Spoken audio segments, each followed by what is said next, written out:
This is The Road Show, and I'm your host, David Warren. On today's program, we're going to talk about making things right at work. That's the name of the new book co-authored by Dr. Gary Chapman and today's guest, Dr. Paul White. No doubt you've heard of Dr. Chapman's best-selling book, The 5 Love Languages. Well, this is that, but with a twist. We're going to learn about the languages, or we'll call them strategies, to help us with our workplace relationships. How do we resolve conflict, build trust, and increase teamwork? Here to answer our questions is Dr. Paul White. Good to have you with us today, Dr. White. Thank you, David. I'm glad to be with you. Well, we're so pleased to have you with us.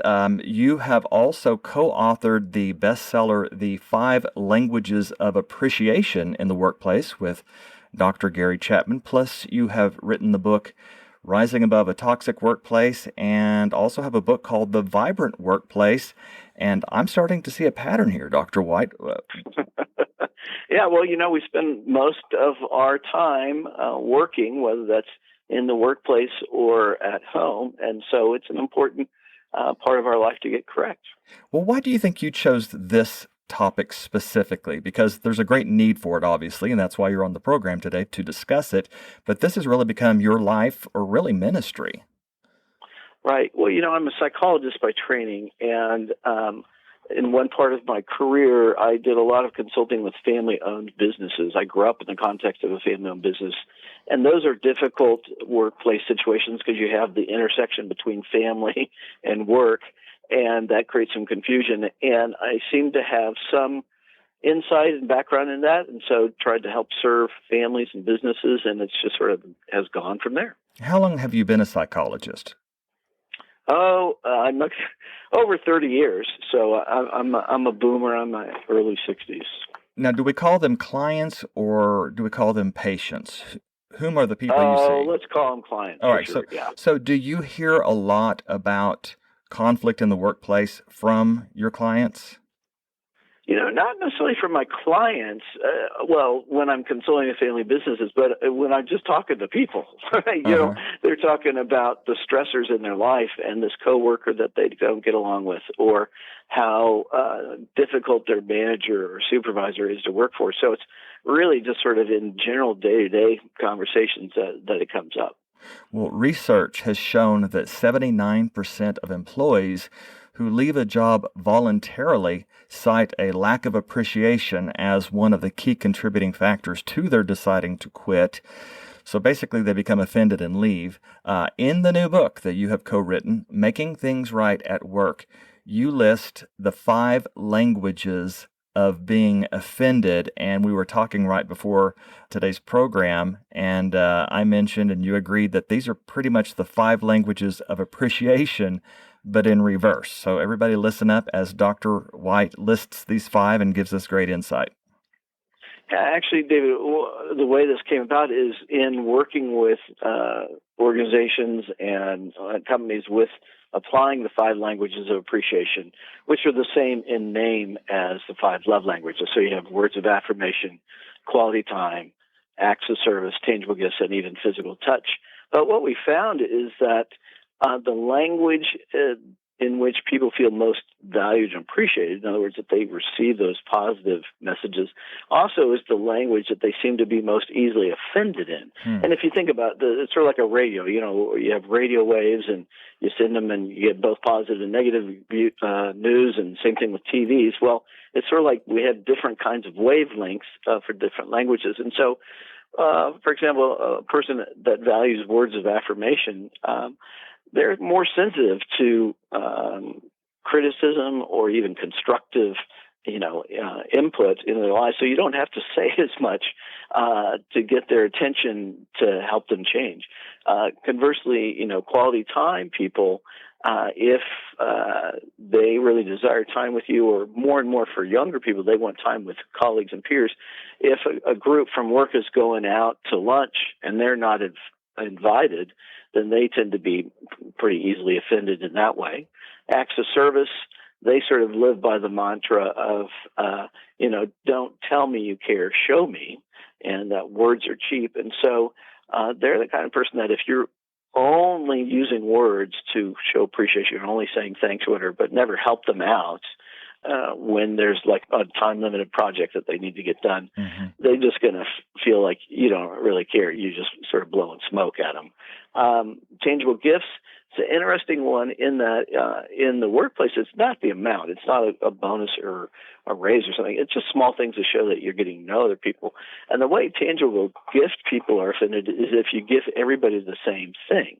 Like everybody gets the same mug with little candies and a pin in it for Christmas or whatever, because for them, gifts is about the thought, about thinking about them as a person. So it could be as simple as getting them maybe the kind of hot chocolate mix in the wintertime that, they like. They like the mint, or they like the salted caramel, or they like a certain kind of coffee, or they're following a certain sports team, and you find something about that. So if you just sort of give people stuff to give them stuff but don't really think about it, it doesn't go well with them. And physical touch is an interesting one in the workplace. It's largely spontaneous celebration. It's like a high five or a fist bump or whatever. I would say it's least likely to be offended because there's not as high expectations. But these people, especially some are Latin and Hispanic friends that are more physical, and they give hugs and kiss on the cheek. And if you just are cold from their point of view and don't touch at all, they feel like you're sort of off-putting. I have a long history with the Latino community, and I never thought about that, but you're absolutely right. They're much more prone to touch each other as a sign of affection. But of course, you have to be careful in the workplace for obvious reasons. So you gave the examples of giving a high five, a fist bump, or a simple pat on the back. Another thing that you mentioned in these 5 languages of appreciation, when neglected or abused, become 5 languages of being offended, is quality time. And I'm going to give an example of that. Great. Because you mentioned in the book, Making Things Right at Work, that means in the workplace, quality time would be giving undivided attention. And have you ever, Dr. White, gone up to somebody to talk about something semi-seriously, and they keep staring at their computer screen while you're trying to have a conversation with them? Does that ever happen to you? Actually, I had a colleague. He was a great guy, but he just ran at a fast speed, and he was always checking his phone and doing texts and all that. And at one point I said, Raul, dude, give me 2 minutes. All I need is 2 minutes. Look at me, listen to me, and then we're good to go. And yeah, it happens a lot. And I think for me, I'm a fairly social, extroverted kind of guy. And so if I get in a group setting, it's hard for me to focus and remain focused on the person I'm talking to when I can see other people behind them that I may want to say hi to or whatever, and I've just got to sort of, narrow my sight just on them. So, yeah, it happens a lot. So in the case of an employee, Dr. White, should he or she speak up when they're not hearing their language of appreciation, whether from a coworker or even a supervisor? Well, what happens is that it can be very frustrating on both sides of the relationship in that, in our culture, when we hear the word appreciation, first of all, in the workplace, a lot of people think about employee recognition. And we differentiate that recognition is a good thing. It's largely about performance, and that's fine, but it usually only hits about the top 10 or 15% of your team. So you got a big middle group of 50 or 60% who aren't hearing anything, and they're doing a decent job. And then if we move beyond that, we mainly think about appreciation being words. And if lots of times, people will do some training or self-help and try to, show more gratitude and all that. But over half of the population, we have over 300,000 people that have taken our online assessment, and over half of them don't prefer words as their means of appreciation. So what happens is the supervisor, manager, or teammate is saying things, writing notes, whatever, and it's just missing the mark, even though their intent is good, because it's not hitting, in the way that the person really desires it. And so the giver gets frustrated, the receiver gets frustrated. So, should the employee speak up? Maybe say, and I guess I would start with, let's call the supervisor Steve. Steve, thanks so much for, communicating your appreciation for my work. And, it's helpful to hear that. Just to let you know, though, just hearing words isn't that impactful to me. So if we could have some individual time together, that would really make me feel like you value what I do. So, which is a weird conversation. I mean, that's why I'm a little hesitant about it. One of the things that we do, we've developed some low-cost training materials for team members or like an internal HR person to be able to take teams at work through the process. And we have this assessment that teams take to find out how each other wants to be shown appreciation. And that's not only the language, but the specific actions, because you can get the language right, especially like quality time is a good example where a manager sees that their team member has quality time. But I tell leaders lots of times, they may have quality time as their language, but they don't want time with you. You may be great, you may be wonderful, but they really want to hang out with their peers. And so we have to get the action right as well as the language. So how can you help Supervisor Steve learn what the different languages of appreciation are on his team? Yeah, we've investigated this, and asking somebody is sort of weird in our culture. If I want to show you appreciation, I do that. It's just, it's sort of a weird conversation. It is a weird question. Secondly, just trying to observe, and sort of, we can do that in personal relationships easier, but in the workplace, there's not a lot of data points, not a lot of examples of people both giving and receiving appreciation, unfortunately, but it may happen, you don't see it. And so really, that's why we developed the online assessment. And there's a code that comes with the book, or you can buy codes separately just for your team members. And it takes about 15 minutes online and identifies each person's primary language, their secondary language, their least valued language, which is sort of your blind spot. It's the one you don't think about, but you may have team members that have that language.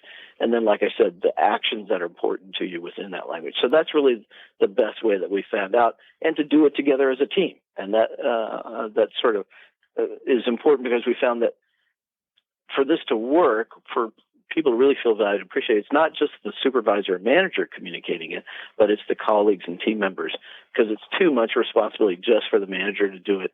And besides that, we'd like to hear appreciation and encouragement from our colleagues as well.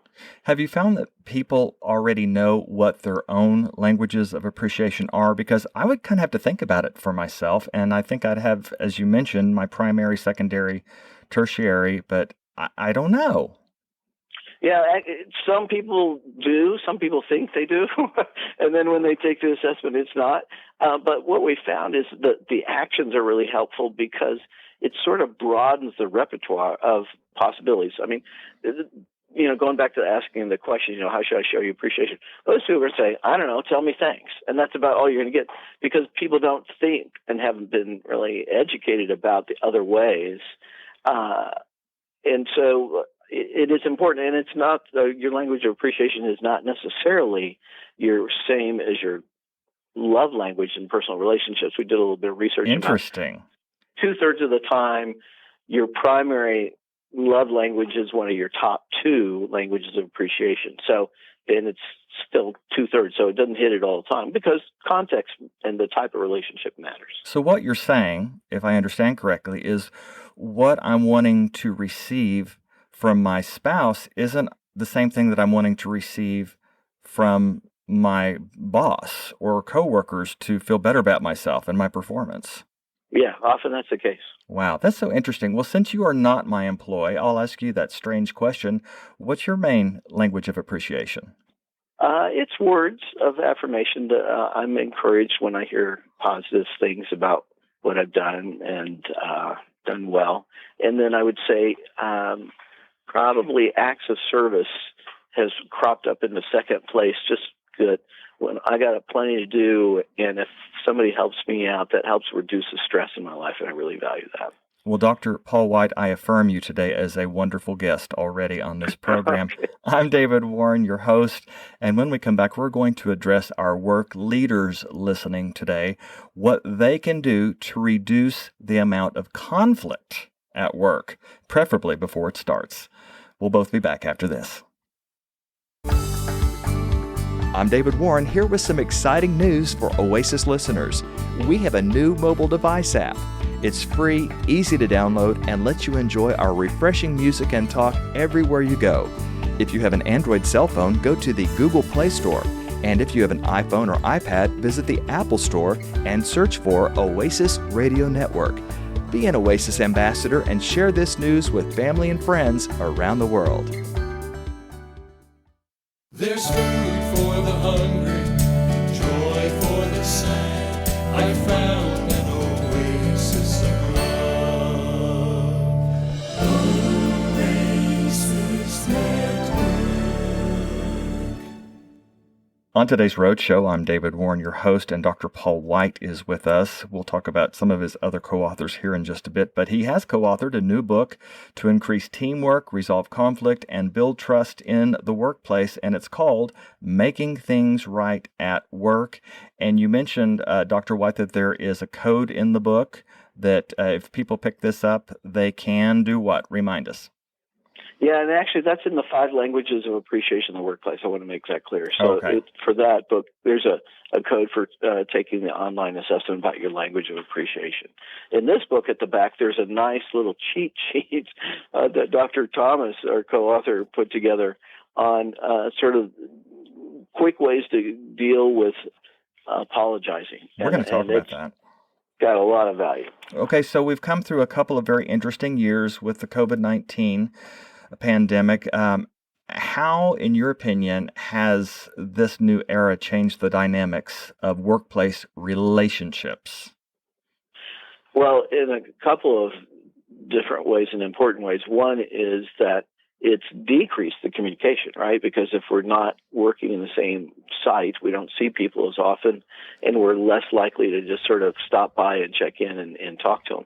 And so that means there's less communication going on. Secondly,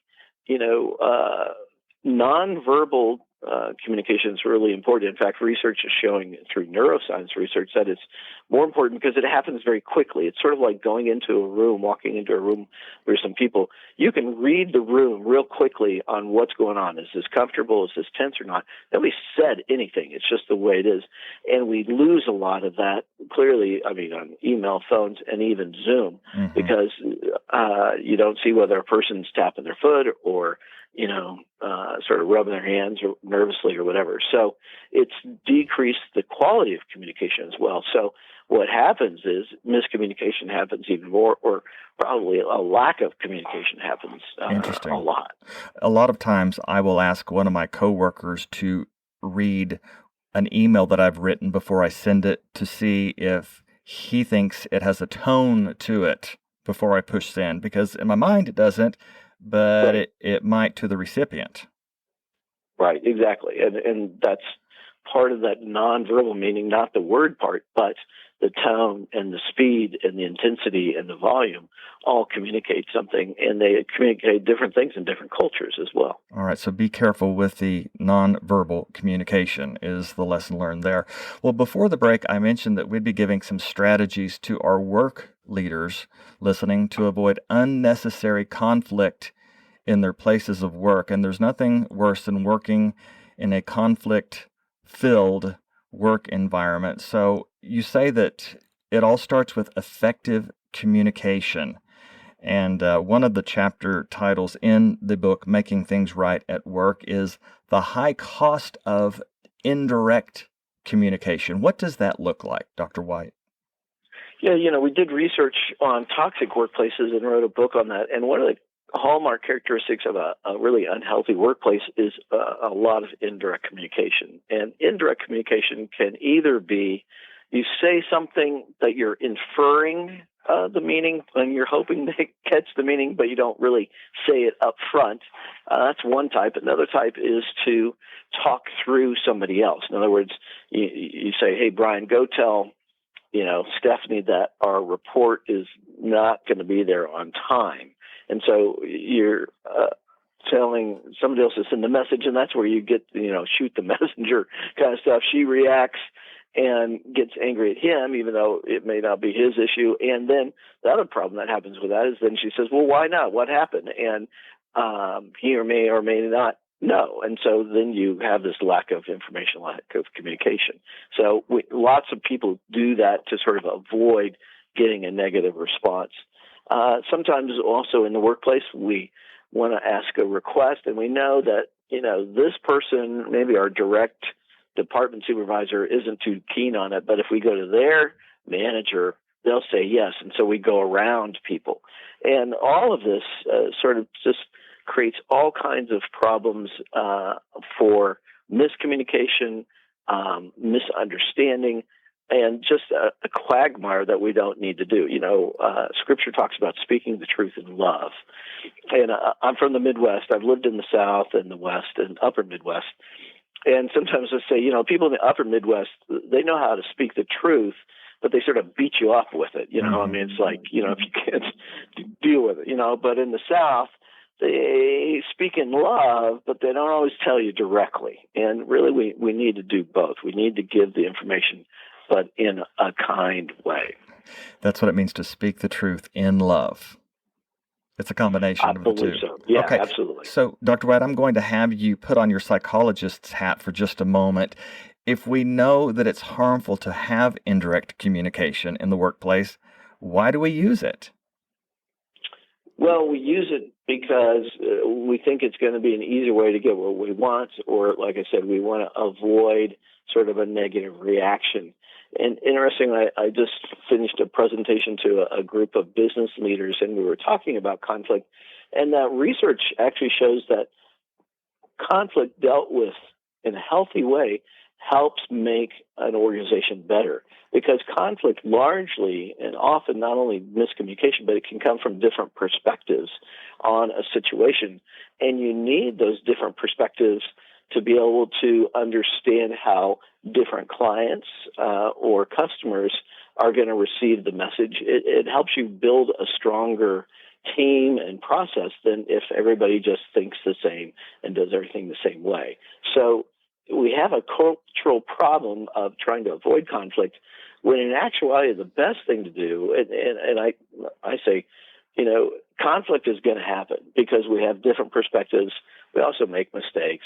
And so it's better to have a plan to deal with it than to spend all this time and effort trying to avoid it. Mm-hmm. I think of the person that has like a medical ailment and puts off going to the doctor until it gets so bad they have to go to the hospital. Right. Or in this case, maybe lose their job or have to fire someone in the workplace. So the obvious remedy to indirect communication would be to communicate directly. And you have some great advice in your book, Making Things Right at Work, over here on page 63. If you would share some of this. Sure. So, I think one is just being straightforward about what's going on. Don't embellish it. Don't hide information. And accept your own responsibility in the situation. Say, this isn't happening, and I didn't do it in the way it should have, and I need to correct that, but there's other things that need to happen. Don't talk through others. Don't send messages to others or through others. We're finding that gossip is a huge issue that concerns people, and that's sort of talking about people obviously negatively when they're not really involved. And then go through the proper channels for authority for requests. I mean, don't try to go around somebody because it's going to come back and get you. It will. And create more problems. All right. So if you would put that psychologist hat back on as we talk about one of the biggest dangers to a workplace, and that is negative assumptions. And this kind of comes to who we are as a person if we have a lot of negative assumptions.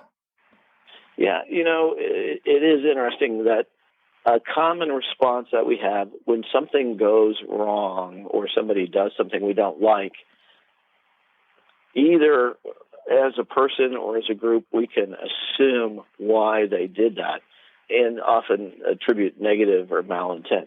For example, let's say your team put on an event, a marketing event or something like that, and the next day you're reviewing it as a team, and one of your colleagues says, this part really didn't go well, and I think we need to rethink it and, revise it. And if you were in charge of that part, you could say, wow, they're throwing me under the bus here and just trying to make it look bad so that, they can be in charge next time. When in actuality, maybe that person just wants it to go well and go better and has some ideas. So I find, as follower of Christ, that we have mixed motives ourselves a lot, and it's hard to read our own heart, let alone somebody else. So we really say, suspend judgment about why they did it. Let's deal with what happened and try to, make things right. But don't necessarily assume that they're trying to get you or make you look bad. In the book, you call negative assumptions the stories we tell ourselves about our coworkers and leaders. So like the person who spoke up and said, I think we might want to do it differently next time, based on the response.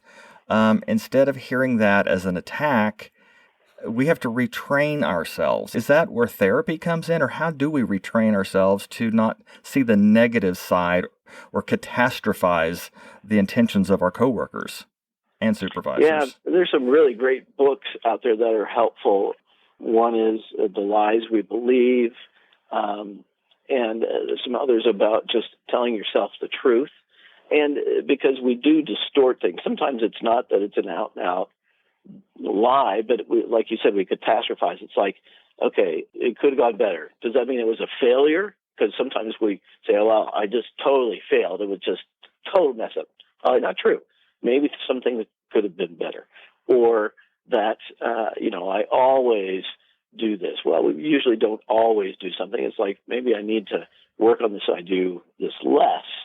And so, therapy can help. I mean, that's where, sort of cognitive behavioral therapy kicks in. But lots of times it's, getting scripture into our heads. And just Ephesians and Philippians are full of verses about, relating to one another with humility, being kind and gentle, and helping ourselves sort of wash our mind and our thoughts with the truths so that those come out that way.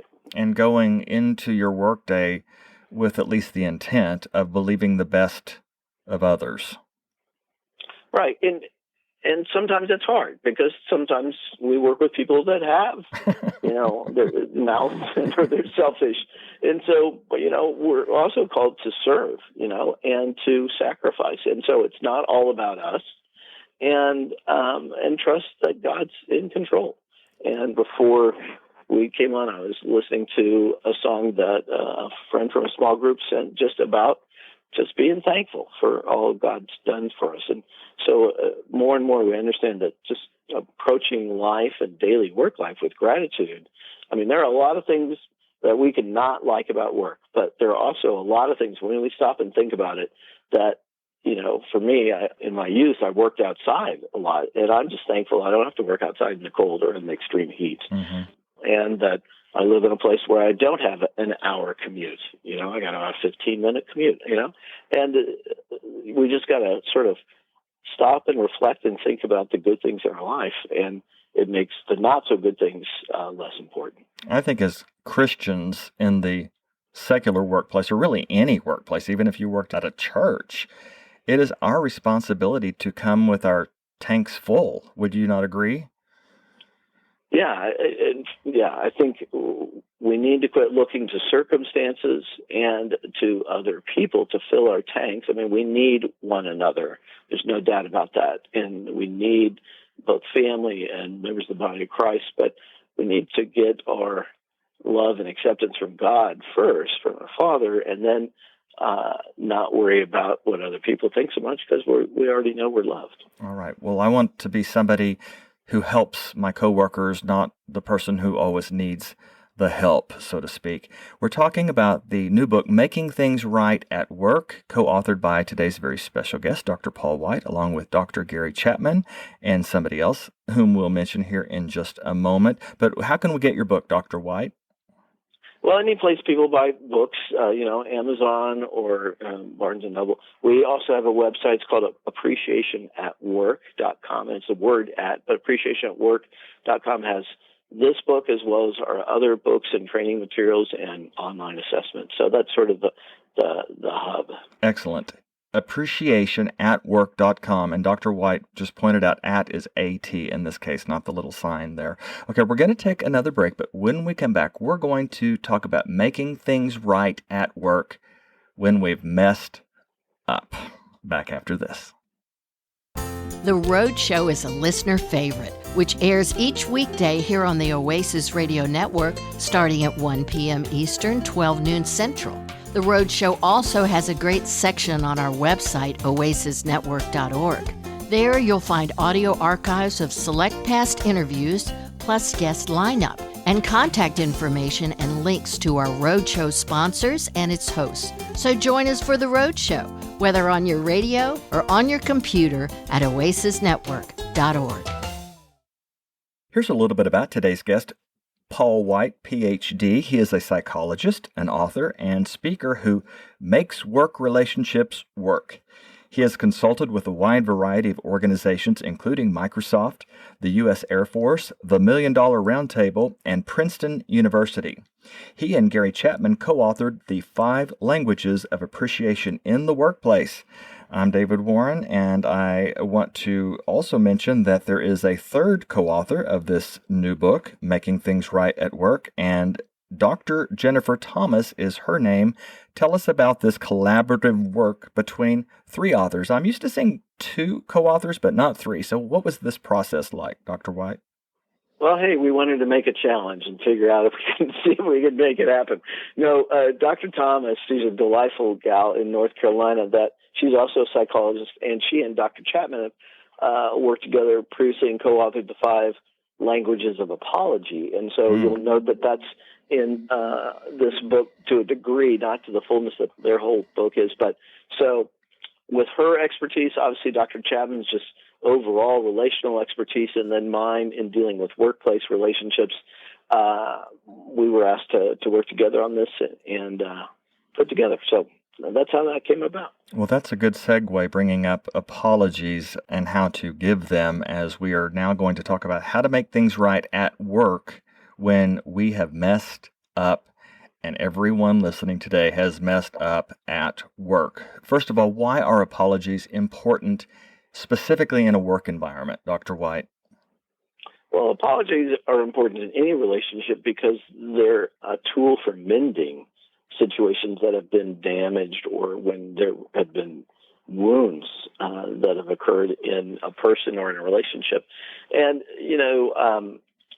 one of my sons, I have 3 sons and a daughter. One of my sons works in leadership in the military, and I passed the draft of the book, and he said, I don't know if this part's going to work, because in the military, they don't admit that they've made a mistake, let alone apologize for it. And that's actually true a lot in the secular workplace. I mean, I think it's different for us as believers. We're used to needing to ask for forgiveness, both from God and from others. But for those that aren't followers of Christ, they're less used to it, don't think about it, they're more defensive about it. And so it's an important piece, and it's a great way to model humility and love as followers of Christ to those around us. And so, the first step, there's 5 total steps. We'll talk about a couple, but the first one is to accept responsibility, really. I mean, it's like, I didn't get that to you on time, or I shouldn't have CC'd that person that I did.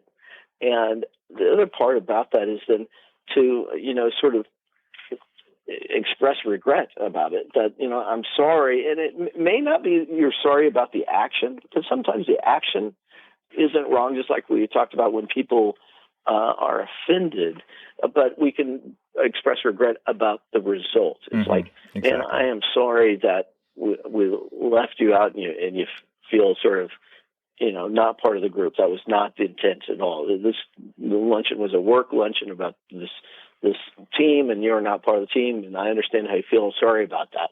And so starting out, at least accepting some responsibility. Again, I think sometimes a barrier is people feel like they have to accept responsibility for the whole problem, which is rarely the case in relationships, right? I mean, usually we got a part, they got a part. Right. We can't, have them or put the expectation, say, okay, I said my part, it's your turn.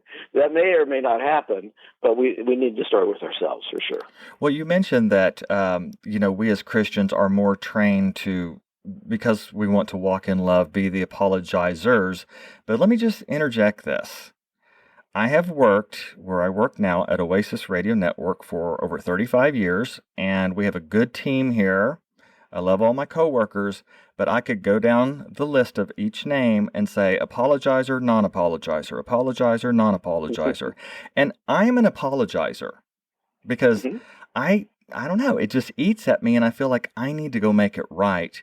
And I don't want to condemn some of my non-apologizing coworkers, but I don't understand why it's so hard for someone to apologize. Is it ignorance? Is it pride? Why, even in the case of a Christian worker, Right. why won't they offer an apology? Well, I think there's different reasons, and the first one that I think is interesting from your example is that you have a sense that something's not right, and that you want to make it right. For some people, they don't have that sensitivity that something's not right in the relationship. That to them, it's okay. I mean, I've been married 42 years, and that still happens between me and my wife. I think everything's good to go, and I later find out, I did something that, hurt her or, upset her, and I'm just clueless about it. So sometimes we need to understand that people don't know that you're upset or don't know that they did something that, was hurtful to you. And so expecting them to correct it when they don't know it, I think is probably not realistic. And sometimes we have to go to them and say, I don't want to make a big deal out of this, but I just want to let you know that when you said this in front of our colleague, that really embarrassed me. And I don't think you intended that way, if you can say that honestly. And say, I just want to let you know I'm sort of sensitive to being critiqued in front of others. So, Scripture talks about that when, we've either offended somebody or we feel like we've been offended, it's our job to go to them. So regardless of whose action or responsibility is, we're supposed to go to them and talk to them about it. And so you just gave one of the greatest tips. So I'm amening you silently here. But what you do is, if you are offended by a coworker, for example, these are words you can use, listeners, and I want Dr. White to steer me along the way here if I get this wrong. Susie, when you said this, it made me feel this way. Or Paul, when you did this, well, let me use a different name. You're Paul. Peter, when you did this in that meeting, this is how it made me feel. Just give some more insight on that, if you would. I would actually tweak it just a little bit and not put the it made me feel or you made me feel, because it didn't actually make us feel. But when you said this, I felt. I see. Because that way we own that our feelings. Otherwise, we don't have ownership of how we respond, because we can either be hurt or offended. Let me give an example of feeling disrespected, right? Okay. Well, you can walk down the street and know somebody, and they look you in the eye, and you know them, they may be a friend from the past, and they don't say anything, and they just keep walking. And you say, well, that's sort of rude. Or you can walk by somebody and you see them, they look at you, and they not only are silent, but they say something negative to you. But you realize from other contexts that maybe they are not mentally well. They're a homeless person, maybe an alcoholic or something. And so you don't feel as disrespected. Correct. Because of how you expect things to be, the shoulds. And so we have to own our expectations, which lead to our feeling responses. And that's important to know, because I find in our culture, this disrespecting is essentially a pride kind of thing. I mean, I'm a doctor, I'm a speaker, I'm an author, so I can have these expectations about how people should relate to me or talk to me or whatever. Or I cannot. I'm a person, I'm just like everybody else. And so I think we have to really not think more highly of ourselves than we ought. Okay, so let's say that I'm the one who disrespected you, and you come to me, Dr. White, and you say, David Warren, when you talked over me, I felt unheard and a little bit disrespected. Okay. All right. So now I have the choice of getting offended by you saying that to me, because most people won't speak up. Okay. Right. So what should I say as the person who has disrespected you, and you've come to me and said, I felt disrespected? What would be a good response for me to say back to you as the offending party here? I think it's always best to affirm the value of the person and the relationship. if you honestly can do that. I mean, say, man, I was totally unaware of that, and that was not my intent. I'm glad you shared that with me because I don't want you to feel that way. And if I need to change what I'm doing, I want to work on that. And so here are all the I statements there, you know, and so you want to talk about yourself, but you want to affirm, say, your relationship is important to me. I don't want us to have barriers or obstacles. And so sharing this, and you can give me other examples. I mean, if you ask for input on other things, that's a real act of humility. Now, whether or not what they give you is sort of accurate and realistic, you've got to have a judgment about that. But I think always affirming the relationships and say, man, I'm sorry, I did not mean to make you feel that way. That was not my goal. And I was aware of it, and I want to do better. And then you can say, you know, what could I do differently that would help make it go better for you? Good advice. Speaking of good advice, in your new book, Making Things Right at Work, you give us an apology cheat sheet. Can you just kind of give us the highlights of what that's about? Yeah, you know, apology, even for myself, I mean, I have a cheat sheet on my fridge because in the heat of the moment, when you're in a situation that's you've messed up or, you know, there's some tension or whatever, it's sort of hard to think clearly about things because those emotions get in the way. And so it's helpful to have just some statements there ready to pick from that might be appropriate. And again, I think I statements are really helpful that, you know, I did that and I really don't have any excuse. I shouldn't have done that. Or, you know, I didn't think about how this might affect you. So the one that I like, that I don't know that Jennifer put this together, but the one I also like is just, I'm confused. You know, it's like, man, I tried to do my best, but this apparently wasn't good enough. And so I need to know how you're thinking about that and what might I do differently. If you find yourself getting into a lot of you statements, like, well, you always do this, especially if you use always or never, that's not a good way to go because that's sort of the extreme. Or, well, you did this first. It may be true. I'm not saying it's not true, but it doesn't lead to a healing of the relationship. No resolution in that conflict if you're using the you terms. So you say, turn it around, even if you may not be the person at fault, it's the more of the humble person is using the I words to really create resolve here. We're going to take one more break, Dr. White, and when we come back in our final few moments, we want to talk about letting go of past hurts that we've harbored against a coworker or a supervisor or maybe somebody who works for us, plus rebuilding trust in our work relationships. We're talking about a great subject today, and it's also the name of the new book by Dr. Gary Chapman, Dr. Jennifer Thomas, and today's special guest, Dr. Paul White. It's called Making Things Right at Work, wherever books are sold. Again, I'm David Warren, and Dr. White and I will be back for the wrap-up right after this.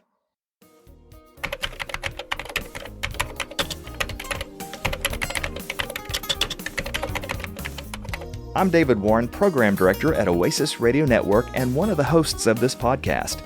All of our hosts enjoy hearing from you, our listening family, so drop us a note.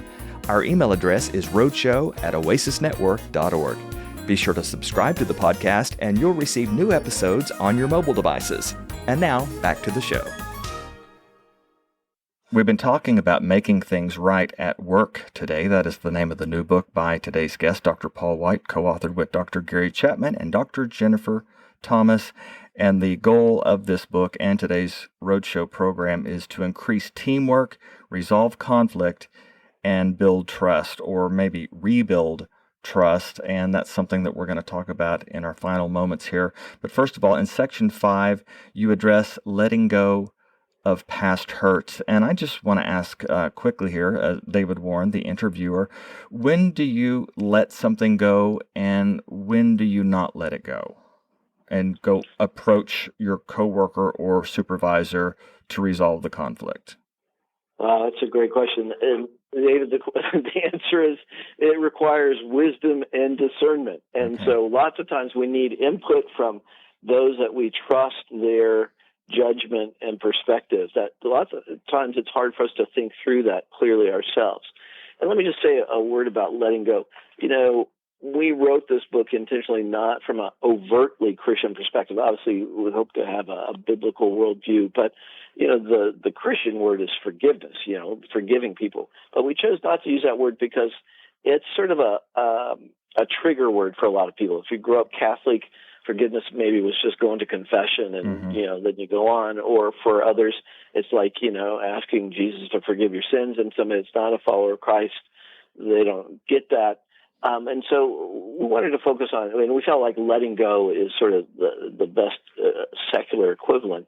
And the point is for especially people that forgiveness is not a big part of their life, is that it's really for you, right? Because if we hold on to things, if we hold bitterness, if we hold grudges, it eats us up on the inside. There's some fascinating proverbs about that. When I kept my sin to myself, my bones wasted away. And all of us probably have had this situation where we're just angry or agitated with somebody, and it's just grinding away on us, and we can't sleep, and we've got stomach problems. And so we want to help people learn to let go. And when not to is if they've really done something offensive, hurtful, and it hasn't been corrected, I think, is a starting point. And now you can't force somebody to be repentant or, ask for forgiveness or whatever, but you want to at least approach that process because that's going to make it easier. But at some point, we have to let go because, Christ tells us that if we don't forgive, we're not going to be forgiven. So I don't know if there's ever a place where we absolutely don't forgive, which is not the same as saying it didn't matter, it didn't hurt, it's okay.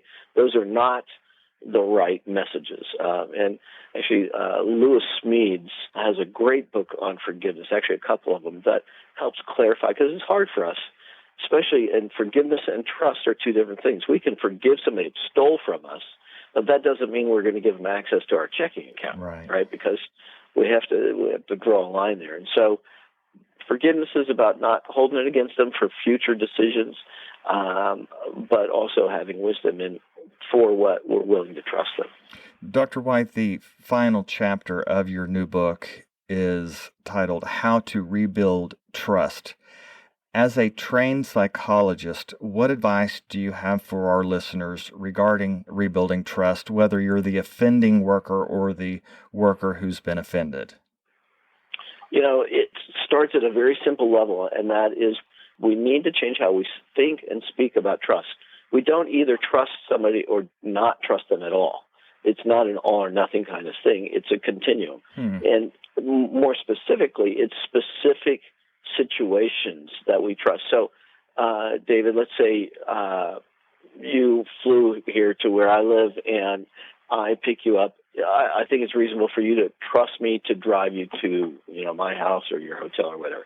However, you should not trust me to do open heart surgery on you because that's not something I do. And we break down trust and understanding that it has to do with 3 C's. Competence, is the person competent to do it? And if not, either we need to not trust them to do it or get them the training to do it. I'm thinking about in a workplace situation. Secondly, it has to do with consistency. They may be competent, but they don't do the work or they don't get it done on time or in the right quality level. And that's sort of a management issue and often giving them shorter time frames to work on when we check in on things. And the third is character. So competence, consistency, character.